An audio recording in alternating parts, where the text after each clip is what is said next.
Pemerintah memajukan jadwal cuti bersama pada libur Lebaran tahun ini. Kebijakan dikeluarkan untuk mengantisipasi kepadatan di jalan saat mudik nanti.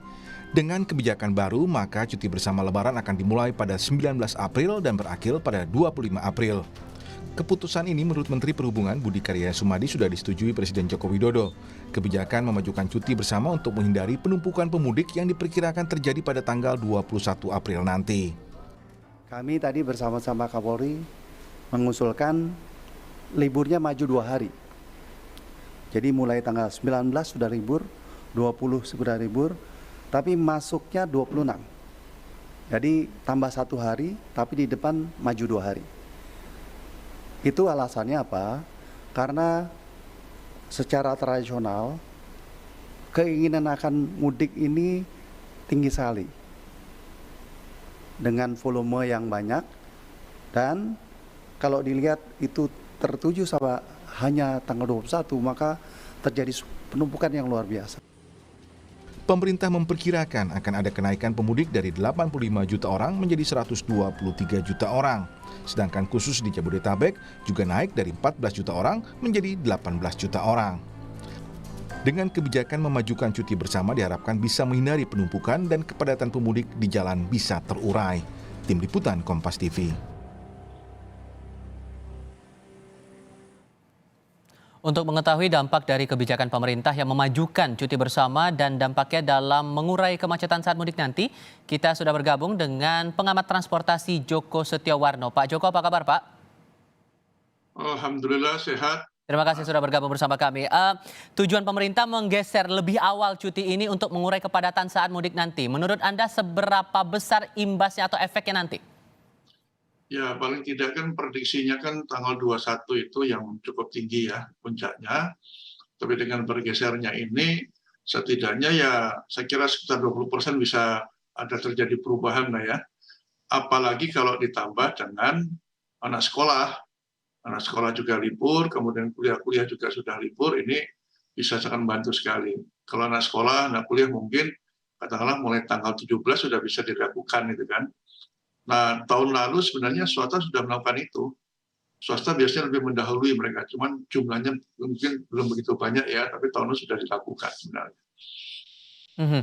Tapi Anda melihat bahwa ini menjadi satu-satunya cara untuk memecah kepadatan lalu lintasnya nanti?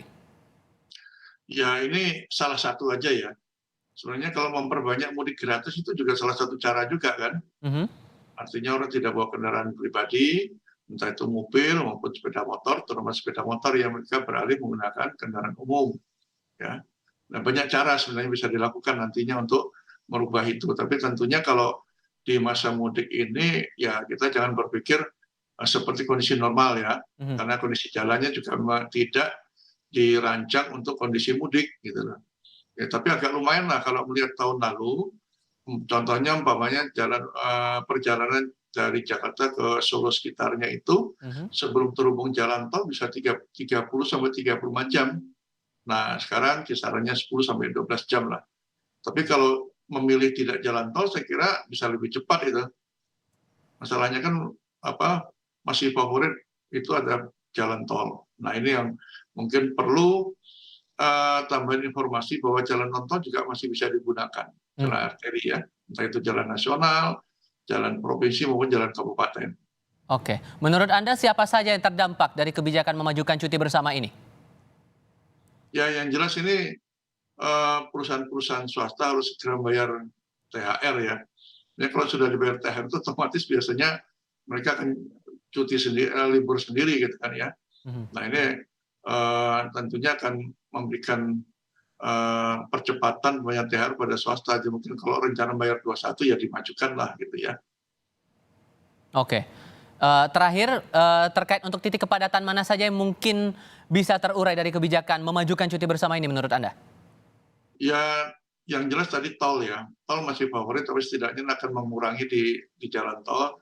Tapi tentunya tol ini tidak bisa terkurangi secara signifikan. Karena apalagi dari Jakarta, itu baru bisa terurai nanti kalau sudah sampai Cikampek, dia punya pilihan.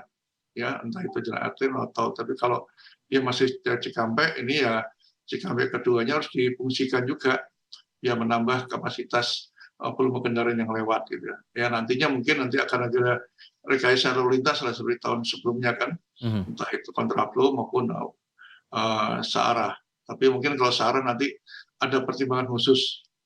Baik, terima kasih banyak Pak Joko Setiawarno sudah berbagi perspektif bersama kami di Kompas TV kali ini. Sehat selalu Pak.